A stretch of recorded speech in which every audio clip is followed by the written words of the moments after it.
بسم الله الرحمن الرحيم.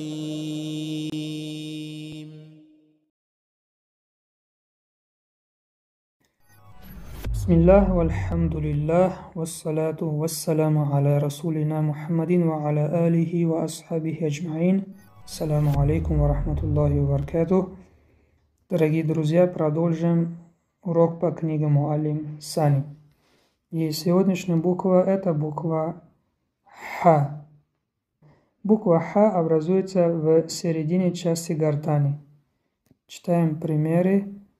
Х, Хи, Ху, Хай, Хил, Хадж. Буква Джим с сукуном дает эхо, свойство калкала. Хадж, Хасану, Хасабу, Хасаду, Мухсину, Махшару, Минхару, Махфалу, Ахсана, Имтахана, Ямтахину, Ихтамала, Яхтамилу, Истахсана, Ястахсину, Ихранджама, Яхранджиму. Обратите внимание, здесь буква Х, которая является твердым, а здесь буква Х. Читается Хальку, а здесь Хальку. Хатму, Хатму. Архаму, Архаму. Еще раз прочитаем примеры.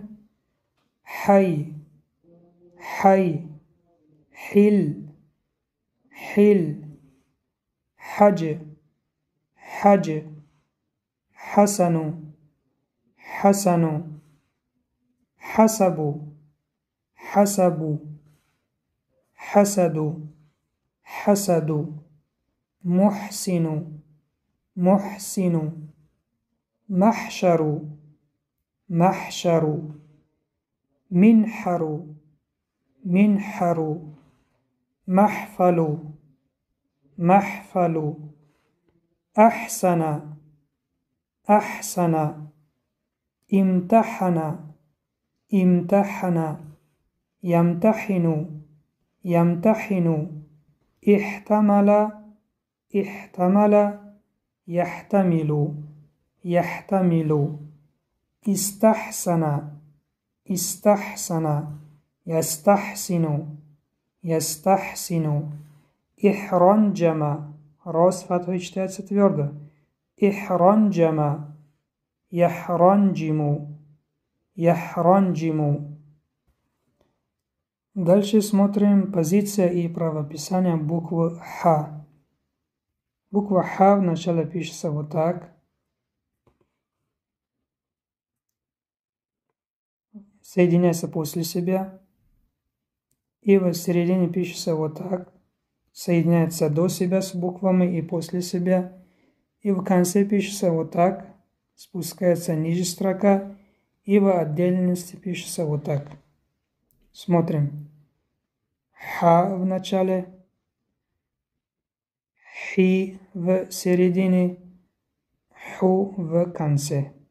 На этом урок заканчиваем. Субханака Аллахума ва бихамдик. Ашхаду ан ла илаха илля анта настагфирука ва натубу илейк.